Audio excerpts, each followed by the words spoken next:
You are listening to an Unlocked New Models episode. Less than half of our interviews, discussions, audio dramas, or monologues are ever made public. To access all of our content, or to join the discussions in our Discord server, visit patreon.com/newmodels or newmodels.substack.com.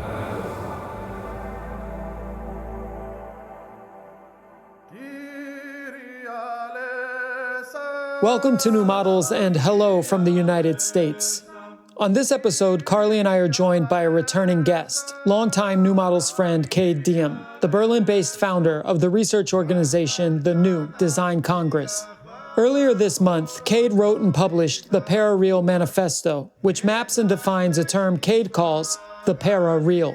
Normally, we wouldn't record 6 hours before leaving for an international flight, but the Para-Real Manifesto gives language to something important that is still difficult to describe. And we decided to invite Cade to share his thinking so we can carry the concept of the para-real with us into the new year. Once you understand the para-real, you will increasingly recognize it, whether in the societal phenomena that emerge from the blurring of the digital and the material, or in the para-real moments that you experience yourself. I'm Lil Internet, joined by my co-host Carly Busta. Our guest is Cade Diehm, here to talk about his essay, The Para-Real Manifesto. Let's get into it. New Models. So we're being joined by, I think we can say, family of the pod, Cade Diehm, who runs New Design Congress, and he's been a longtime part of the New Models community in Discord, and he runs his own platform as well, and often publishes these really beautiful pieces. But he recently, a few days ago, published something called the Para-Real, a Manifesto. This text gave language to something that I know at least Julian and I, and I'd say Dan too, we've been thinking about for months, if not years, and just haven't found the right term for it. And this feels like a key, like a linguistic key to just describing like something, maybe even like a metaphysical shift that I think we've experienced. Yeah, I mean, I also think it reminded me a bit of Keller Easterling's medium design, where it's a sort of naming and articulation of a space in between, a space of exchange. Right. So like Keller Easterling would talk about, say, like the intersection of a city, and whereas some people might talk about like the streets or the buildings on the corner, Keller would point to the street signs and the social signals and whether you jaywalk or don't jaywalk and what cars are double parked, and just this like richness of information, this kind of intense zone of exchange, which is hard to put your finger on, but is very, as she would say, data rich. The intersection defines a city as much as the buildings, right? And that's not the exact analogy she makes, but something approximate to that.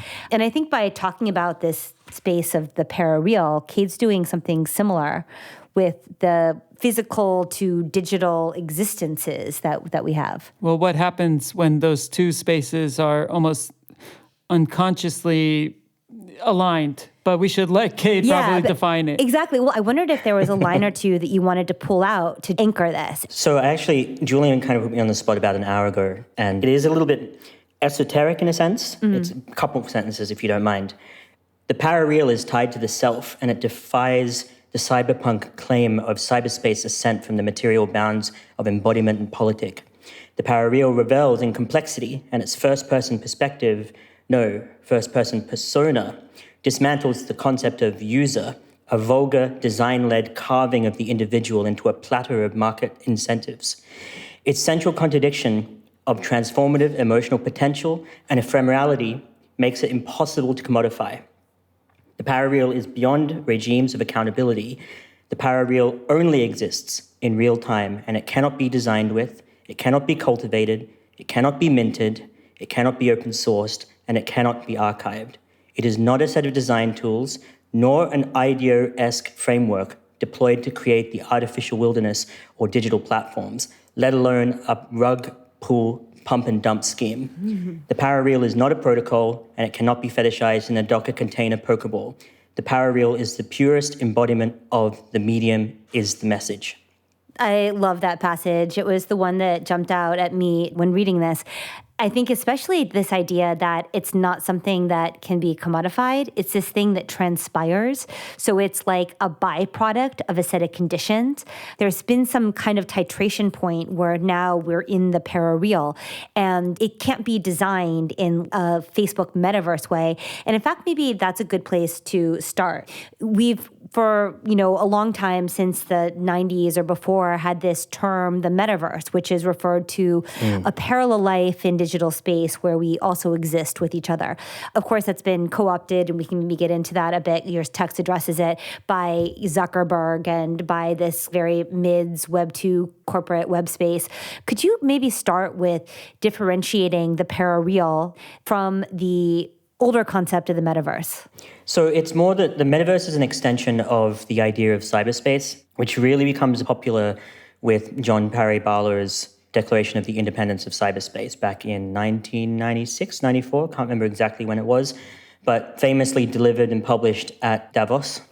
And the whole point of this was, it was a screed that I very much disagree with, which basically proclaims cyberspace as transcendent from the material bounds of the world and of politics, that cyberspace exists beyond the reach of governments or things like that, and that it's like completely separated from the real world.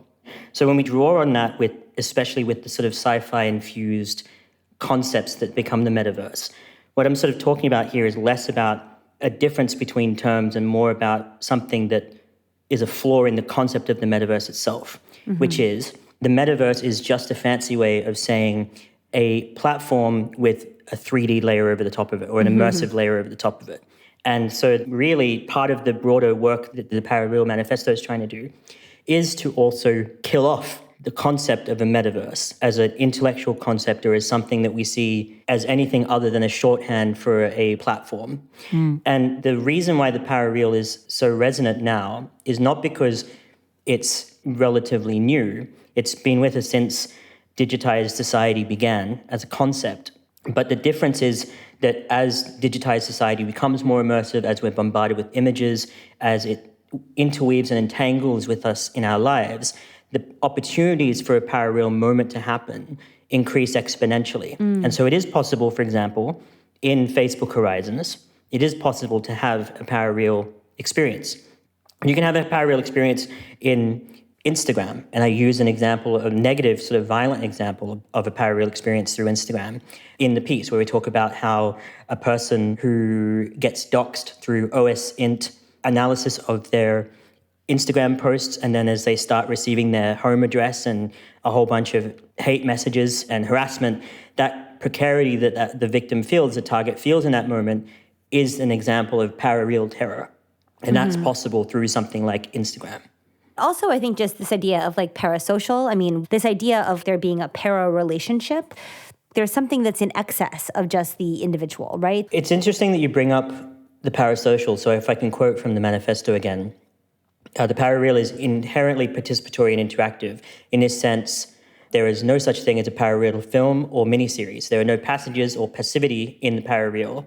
A parasocial relationship between a live streamer and their audience is a visceral example of the parareal, but the parareal exists in the moment with the delusional audience member. It is not stored in the VODs of the streamer, nor built into the interface of the streaming platform itself. Right. So in a sense, what you've described there is correct, but it's important to note it's not necessarily a shared experience. It's very individual. It's very personal. It's specifically dealing with the moments in time where the atoms of a digital world and the real world run in parallel, and a third space emerges in that moment.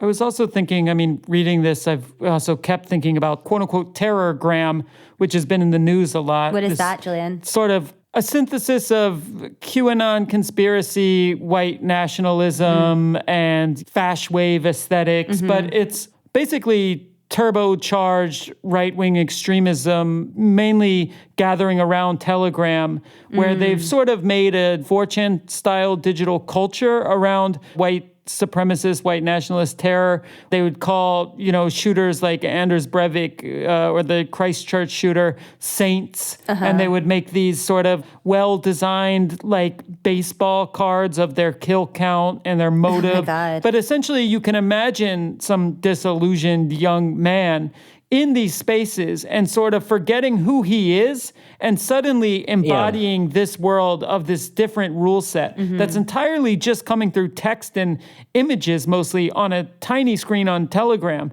I mean, there was a shooting in Slovakia at a gay bar. Someone from Terrorgram murdered 2 people. They also are really focused on Invisible Committee style attacking of energy infrastructure and transportation infrastructure. And I don't remember what the outcome was, but there was attacks on the power grid in North Carolina recently. I'm not sure if that was tied to this. But Cade, correct me if I'm wrong, but it does seem like Terrorgram, say, is something that is trying to cultivate these parareal relationships with disgruntled, alienated young men. And in those parareal moments, they're really effective moments of indoctrination or changing the individual, changing how they think about themselves or how they see the world once they're offline. Yeah, so I'm so glad that you brought up examples that are negative, because the parareal itself is not an aspirational space. It's a powerful tool that can be used or harnessed for political gain, absolutely, but also for like individual exploration.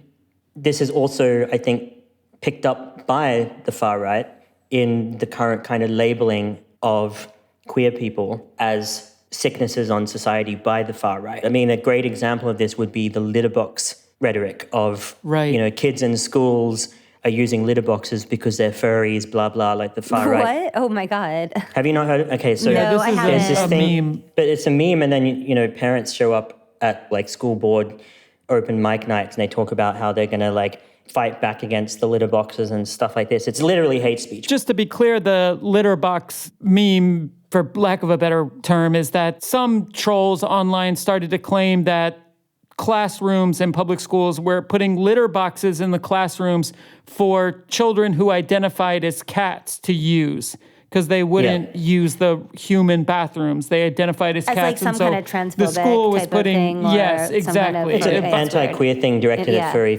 subculture, and trans subculture. I mean, the idea, like Keffals, for example, Keffals being a live streamer who took down kiwi farms and went up against Cloudflare and copped a whole intense amount of abuse from the far right. She ran a Discord called Catboy Ranch, which is very sort of irreverent queer space that was accused of being pedophilic. Wasn't, but this whole idea of like, linking these kinds of concepts together through memery and fabrication, Right. I mean, just to be fair, because it's something that we've been thinking about a lot, especially in the wake of this whole Balenciaga mayhem, I feel like this same phenomenon is in the right and in the left. So I think that this parareal, it has a way of flywheeling. But I think absolutely, and that's why this though, term is so helpful, the too. phenomenon that we're seeing with the parareal in progressive politics, I mean, we're talking about things that aren't material. We're talking about things that are politics of language, of categories. I mean, a lot of it feels detached from reality. And that phenomenon is not exclusive to the right. Of course, one side is killing people and one side isn't. But I don't know, ontologically, something similar is happening. Right. Julian, you used an example in the Discord where you mentioned 2 people looking at a photograph from the Balenciaga campaign and one of them immediately seeing codified child abuse. Empty wine glasses strewn about. Right. Right. And so like that moment, I think you could say is parareal, but the sense is that it's extremely temporal. Like it only exists in the moment. Once it's dissipated, that energy is extremely condensed. And once it's spent, it's gone. What it leaves behind is essentially up to the individual to interpret, but it's not a replacement for something like moral panic or moral outrage. It may help to cultivate it, but it's not a swap in for that term. I mean, I guess it's just like a driver of it. It's a kind of propellant, a moral panic type of formation. I almost would think of it, though, as like some kind of MK Ultra type imprinting moment when you would think about them trying to formalize or figure out a way to brainwash people. You'd get them in a state of sleeplessness where you could imprint new beliefs into them, right? Yeah. But the parareal, to me, seems like a moment where you're maybe a little bit dissociated. You're in line, as Cade writes, like the atoms of the organic world and the digital world are perfectly synced. You've sort of forgotten about the material you and material reality. And this can just happen through text, but you are in a sort of state of suspension where you are in line with the digital space. And that's like a moment where imprinting, I think, actually can occur. And that's what you see. I've been calling it cognitive man-in-the-middle attacks, but you see that happening, like, right, with the Balenciaga example, where somebody sees the photo in the context of child abuse and suddenly brand new wine glasses in neat rows along with other homeware goods become empty wine glasses strewn Sinister about imagery, the child. Right. But I think that the point here is what you've just described there is precisely the difference, right? Which is that like the power wheel can be harnessed in very specific ways, but it's, I think, really important to separate it as a space. Historically, for example, there's been a lot of fetishization of tech, looking at the protocol or the platform as like the space where we can politically intervene. But both of those have limitations because they have both electronic or digital limitations in what they can accomplish. And they also have physical limitations. They're bound by the servers they run on, by the economic structures they exist within, etc. The parareal is a space that for very brief moments of time transcends all of those limitations. And you can call it religious, you can call it a hallucination, you can call it an ascension. There's all sorts of words that you can, it's like very personal, and it's important that like the parareal has a personal component to it. It's only interpretable through the individual. But what happens within that is separate to the parareal itself, right? It's a venue. It's like ASMR for the rest of your senses. And whatever happens within that space, sometimes they can be really transformative and empowering, and sometimes they can be extremely disruptive and negative. I think that's really helpful clarification. You've written a lot about gaming as well. And in your piece, you make a distinction between the experience one has when you're in any kind of intense gaming experience. How is the parareal different from the general experience one would have in like a durational game? So once again, the parareal can exist. It can come at any point, really. But when there's layers of complexity, and especially when you expose the social, there is more components there to be used that can cultivate a parareal experience. But I mean, you can have, there's well-documented examples of people playing The Sims 1 and getting hooked on it and having a parareal experience from just getting too engaged with their Sims, right? Like that's a single-player example from like the late 90s, early 2000s. But like the kind of Call of Duty style, Call of Duty's big in the news right now because of the merger between Activision, Blizzard, and Microsoft. Call of Duty is a great example of something that is a game, or metaverse if you want. It's completely immersive, but it also is less likely than other gaming properties to cultivate the parareal because of its nature, which is essentially extremely repetitive shooting game. I play a lot of Counter-Strike, and I love watching it in like the gaming league stuff, like the esports, Counter-Strike, ESL. These things can be amazing and still be less likely to produce a parareal experience. And it comes down to things like the tightness of mechanics, the sociality of it, like how much complexity is in these spaces. But again, like the whole state of esports exists because of the parareal. And what I mean by that is every single major esports game, Dota, Counter-Strike, League, these sorts of games, all of them come from people who were obsessed with the previous generations of games and built mods, which then blossomed into the biggest, most successful esports games. And so in that moment, when these mod designers had this resonance with these game engines and then decided to obsessively build something from that sort of transcendence where their lives turned as a result of that exposure to the intellectual property or the game engine, that is an example of the parareal in action. And so that like those driving forces that force people with zero resources to play with the mechanics and to build something new, that's an example of the parareal in action. Generally speaking, when you say complexity, you mean it extends beyond gaming parameters into some social dynamic. There's some sense of an economy. And actually, I'm curious about that, how economies work in the parareal. Yeah. So the point, I think, is that like it's not to say that a game like Call of Duty is impossible to have like a parareal experience with. And it's interesting you bring up game economies because this is a really important point, I think. The level of participation that one has to shape that economy, that feedback loop that's created in that game mechanic is what is more likely to bring about a parareal experience. You have to input something and have something come back, right? Ultimately, one of the core mechanics of the parareal is that you inject something of yourself into this digital space and something comes back that is recognizably you, but also not you at the same time, right? This is the difference between Fortnite skins and Second Life and like Linden dollars, right? Which is that like, even though both of these things have like a token and both of these systems have like an economy and they've both been written about and they're both super important to their platforms, you are less likely to have a parareal experience with fortnight because the economy is one way, because you have no direct input into the economy system and in the complexity and the mechanics that control that economy, versus Second Life or WoW or Elite Dangerous or any of these other games, Final Fantasy, these MMOs that give you that level of complexity and the ability to sort of influence the economy based on your own understandings of it. That then leads to an output that has some semblance of you within that, which then triggers the parareal. So social media also has an economy like that. And so social media, like Web2 social media, also can produce this parareal affect. Yeah, absolutely. What I don't want to do in never speaking about this is to try to anticipate ways in which the parareal has led to X or Y, right? Because the parareal is such a personal experience, it's really hard to tell when someone has had a parareal experience or not, and like where it exists in those spaces. But, two parallel examples, one in like a more immersive space and one in a more traditional social media space, would be the cracking of trans identity. So people interacting with content that helps them question their identity and beginning a journey there. So one of them would be like the subreddits that are dedicated to trans memes, like trans and other spaces. And those moments where one is like looking at memes and then there's one that just hits right and then there's an entire world that opens up, that would be an example. And then the corresponding example in a more immersive environment, and I write about this in the Manifesto, would be a male-identified VR chat player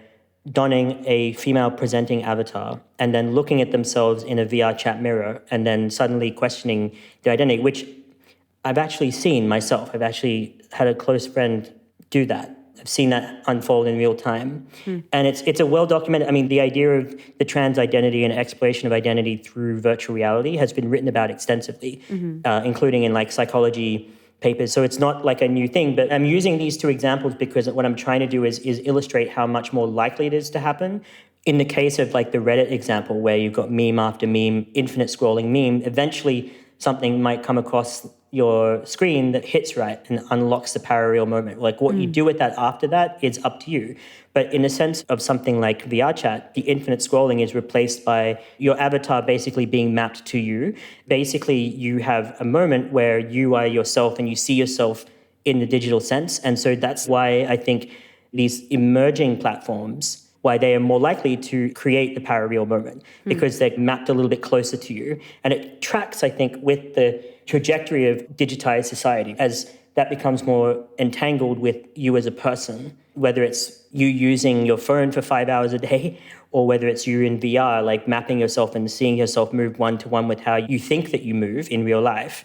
That trajectory and fidelity leads to a higher and higher chance of the parareal happening. Does that make sense? Trying to answer two questions. Yeah. This took 2 years to write, by the way. This took a long time to get this out. I wanted to ask you about a few lines at the last paragraph of the manifesto. You wrote, "We must understand the parareal as the only tried and tested means to widening the horizon, to shatter the Overton window. The politics of gender, sexuality, digital security, possibility, economy, ecology, and ownership all apply here, drawn from the politics and beliefs of the parareal flashpoints created by accident, like a series of haphazard demolitions." First of all, I think this is a really astute observation. I think a lot of the widening of or shattering of the Overton window we've seen has occurred based on these parareal experiences or has been pushed forward through these parareal experiences. And then also, I think the recent meaning the past decade politics of gender and sexuality, I think few would argue that the internet made these scale. A lot of the primacy of language around these ideas came out of parareal experiences. Of course, we're seeing conflict in the regular old offline world around what seems to be ideologies coming from the online or people who have these parareal experiences when it's attempted to port them over into the legacy real government world. And also, what we're facing existentially right now are material problems. They aren't parareal problems. Right. Like the death of the planet and mass extinction is not a parareal problem. The energy That's crisis. a material problem. Right. So I wanted to ask you if there should be maintained a parareal dualism of the parareal not quite being compatible with reality. Yeah, so that's a really interesting question. And there's two answers that come to mind. The first is that the parareal is one of, I think, many ways in which people have these transcendent moments. In the 20th century in particular, I'm speaking again from material that I've read and my own experiences, but like the queer club of the 20th century is an example of like a transcendence. The idea of even that earlier generations of queer people had safe spaces in which they could be themselves is a transformative experience that I think would share some of the qualities, even though it's very different, because what they both offer is like the ability to step above the material structure that one exists within. But I also think that the parareal itself, again, the reason it's a political tool is because of what it can offer. In those moments, you can communicate all sorts of things. You know, people who find themselves in a parareal space with a voice talking to them or within a community that's supporting them. And so I think like there's a mistake here, which is that we talk a lot about the idea of solutions to a lot of the problems of technology, for example, as being fetishized within two different spaces. We're going to save the economies. We're going to bring democratization back through the deployment of blockchains, or the digital space is about privacy, or these sorts of things that really have shrunk the discussion points. In the piece itself, I talk about how, popular crit couldn't even think of the death of Facebook, let alone the death of capitalism. Mm-hmm. The reason why I think it's more important at this very point in time is because of how much time we're all spending online and how much that has narrowed our ability to think about alternatives. Mm-hmm. And so my point isn't to say that the parareal is the only space that matters, but rather in digitized societies that are saturated with perspectives that have been like shaped and homed and narrowed by interfaces, the parareal is a tool that could be used, or a space that breaks out from that, in a sense, right? Mm-hmm. And I think that that's important when we then zoom out and look at the broader material problems we have, because, we all live in this kind of Fukuyama, like, end of history thinking, even though it's wrong and, even though we might know that it's wrong, we're still narrowed by, like, the repetition of what's possible that's been delivered to us through these historical interfaces. And so because so much of our thinking is done collectively online and through digital systems, it's really important that we know what the parareal is and we understand it, because it's one of the only tools we have to break out of that narrow thinking. So what are some of the more hopeful instances of the parareal that you've come across writing this piece or that you've experienced personally? Yeah, so, the parareal starts really as a concept back when I did the Sim Society piece at Trauma Bar with you, Our Artificial Wilderness. And I wrote in that piece about feeling like climate grief while playing beautiful open world games, right? And that to me was like a perfect example of the parareal, like this impossible, which still, even as I'm talking to you now, makes me tear up. Like it's an impossible feeling. And then as the pandemic hit, there were huge cohorts of creative people of different sectors of society that were sliding backwards as a result of the pandemic. In some countries, also austerity. In some countries, extractivism through platforms, basically just sliding backwards. And then there were comparable groups that were like succeeding or holding ground as a collective in the sense of like economic stability or economic solidarity. And that got me thinking about like the kind of economics of the furry fandom as a post-capitalist way of understanding the world. And so that then got me to thinking, okay, so what are they doing differently? And once you start to realize that there's a transformative moment similar to the clubs of the 20th century in which queer people enter into the furry fandom through moments of the parareal, that combined with the sort of rise of QAnon in the era of the pandemic and watching previously conservative maybe, but normal people, but then also all sorts of people from all sorts of backgrounds going off the deep end. That is an example too, and I write about this in the piece as well, of people being caught up in the moment of investigation, frantic investigation as a form of being in the grips of the parareal. Mm-hmm. But in the more optimistic sense, I think that like the queer movements that exist through the parareal, harnessed it subconsciously, are an amazing example because they offer examples of technology criticism, of economic solidarity, of modes of economies that exist outside of these systems. I think the world in which people dive into game engines as teenagers, the moment where you produce something beautiful with a game engine, I think that's probably a moment where you have a transformative, like, oh, wow, like the idea that you put something into a game system and something quite beautiful has come out would be an example of that too in certain circumstances. Yeah, I think those are interesting examples. But I think the queer and the trans movements that have emerged, especially during the deeply online phase, that we've entered the 2020s into are like, they offer a huge amount of opinion that I think is really useful for understanding what the future could be. And I think that partially is down to moments of the parareal. Absolutely. I don't want to share all of my feelings on how the past few years of identity based. I don't know how to really talk about this. One thing I will say, I can see the extremely hopeful potential and the power of the parareal.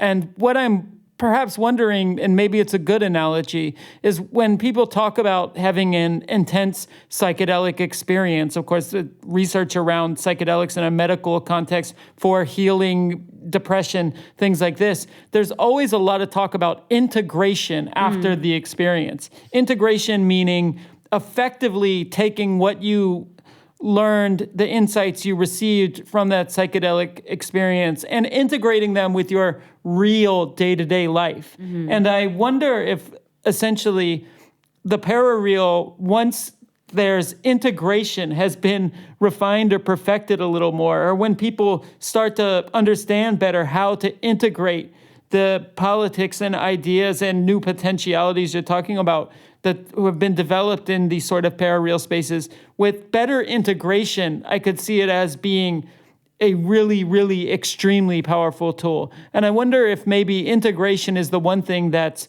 missing a bit right now, and that the future needs to work on or pay more attention to leverage the real power of this. Right, and I think it's so good that you said that, because like that's exactly my critique of, more broadly, the fetishization that we've had collectively of things like protocols and platforms. I mean, just to bring this to what we've sort of talked about here, the collective horror that the average Twitter person had in the moments of Musk's purchase of Twitter, in that particular moment is an example where a normal sort of average user has to grapple with the idea of a platform being untrustworthy maybe for the first time in their lives, right? And that moment is like Twitter reaching out of the phone and sort of threatening the user, threatening the Twitter user, right? And that's a parareal moment. It might not last very long, but what that led to is this weird exodus to Mastodon or to other platforms. And so what you have is this like stunted discussion over which platform is better. Is it Mastodon? Is it Post? Is it Hive? Is it like which one of these like 20 other platforms are the ones that we're going to use, once Twitter dies? And what's missing from that is the deeper reflection over what we've felt collectively in that moment, right? Which is like the intense horror of being betrayed by a digital system, right? And not just the ways in which that affects you both in terms of your communication or your organizing. Black Twitter, for example, has a lot to say about like the sort of fears and the ways in which they've been smashed by Musk's purchase of Twitter. But then, the discourse should be around that more broadly, rather than it being 90% people asking which platform are you backing? Which one do you think is going to be the next Twitter, that's right? A great point. And that's a crystallized example of how far we have to go to get to this point. Whereas like that moment of collective horror, it should have been the start of a larger discussion about the role of something like Twitter or a digital system like this in our lives, rather than turning into either a competition about platforms or a fetishization of protocols in the case of the Fediverse decentralized space, where all they can talk about is how inclusive they are, even when Black Twitter moved over to Mastodon and then would write pieces about how threatened they feel there. There's a really great piece that floated around that maybe we can put in the Discord. But the number of people who read that in the Fediverse, and like the Fediverse reply guy is like a guy who gets in your mentions and is like, oh no, but we run a really nice instance that's like heavily moderated and it's really small. And that's the Fediverse reply guy. And it's like the same like nonsense. And all of this energy is spent on like replacing something that sucked and had like a huge economic and social cost, rather than like leveraging that moment for a deeper discussion. That ties into what you were saying, Julian, about like, we have to figure out a way of harnessing this. I mean, one thing I like is that your conception of the parareal is platform agnostic, and it's going to be applicable 100 years from now, as it was, as you said, already in the 90s. But one thing I hear in this great point that you made is that if I understand your thesis, the parareal has been with us for a long time, but it's only with this exponential availability of digital experiences that the parareal starts to have more contiguous land. It used to be an island here, an island there, and now there's land bridges. I mean, the original conception of the metaverse as these various digital spaces that are somehow interconnected at least like socio-geographically or psycho-geographically in our mind. That's now happened. That then has allowed us to feel these pain points. We're cathected to the digital space in different ways. And when we feel that, the space of the parareal, that's only when we have the capacity to feel loss or fear or to feel extreme joy. And so we are now, through that heightened emotional relationship, able to look more holistically at platforms, at their effect on us, understanding the larger role that they play. And I hope I'm not sounding like I'm being too abstract here, but there's like, do you know what I'm getting at? I do. That's a really good point too. And I actually have a theory that the complexity of digital systems is part of why we exist in a paralysis. I wonder how much labor that has gone into open source and into big platforms, how much of that has just been burned to stop any kind of political organizing. This idea of what would have happened in the last 20 years if we didn't have complex digital systems that required hundreds and hundreds of people to dedicate more than full-time work in order to keep them running, whether it was an individual piece, like individual work maintaining a piece of open source software, or like a giant company. Meta laid off 11,000 people. 11,000 people. That's like absurd, right? And Twitter, 5,000. Yeah, absolutely. And when you think about the soaking up of labor that's involved in that, and then there's a secondary issue, which is that when you work in a digital system, the layers of abstraction make you anesthetized to the output, right? Like you can deploy complexity to separate the laborer from the second and third order consequences of their labor, right? And so you end up in this situation where, like, yeah, as you said, like we've had this mystification. There's been a push since John Parry Barlow, even before that, there's been a push by proponents of digital systems towards this being like a liberatory force, and then backed up by like a soaking up of potentially political labor, which has basically only recently begun to crack. And I think the layoffs in Silicon Valley and around the world in tech might actually, this is different to the financial crisis of 2008, right? Like there's a lot more going on in terms of existential threats. Mm-hmm.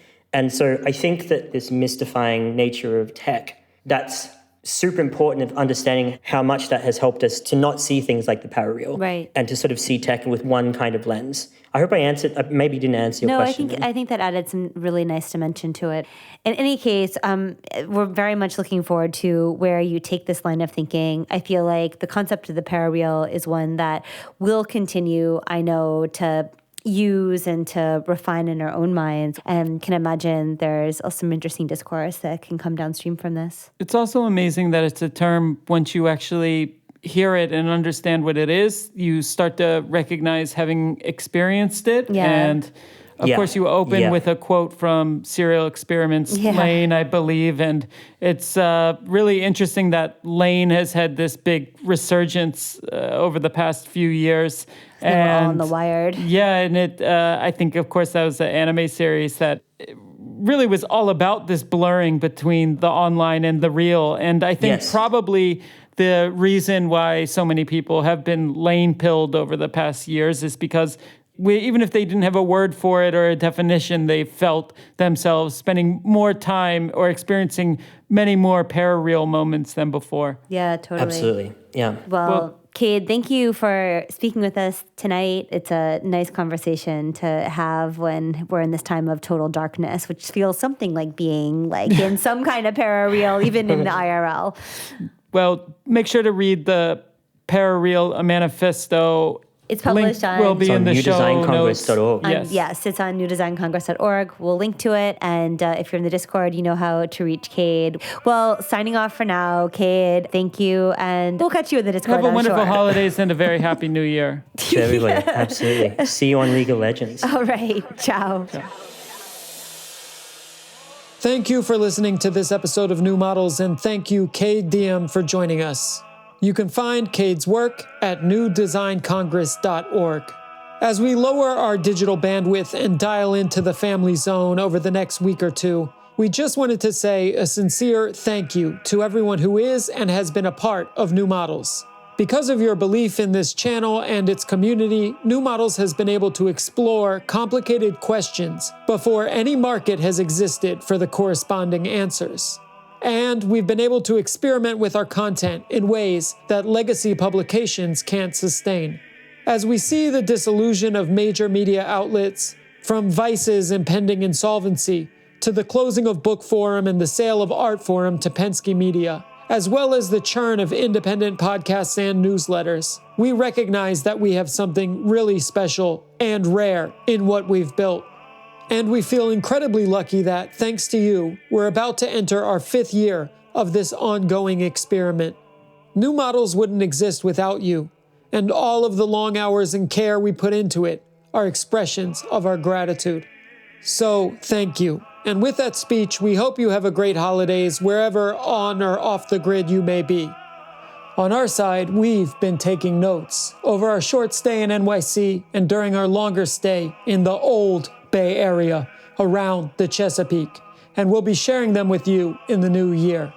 Shout out to all the NM gang we saw and met in NYC: Davide, Bradley, Kevin Munger, Dean Kissick and Olivia, Joshua Citarella and Rachel Rossin, Dina Yago, Matthew Donovan, Ian at Blade Study, John Kelsey at Rena Spallings, a guy named Theo on the street in Dime Square, and a thank you to Montez Press Radio and Club Cringe for the ice skating party, Spicy Village for providing half of everything we ate, and we're sorry we missed you, Natasha Stagg, and everyone else. We will be back.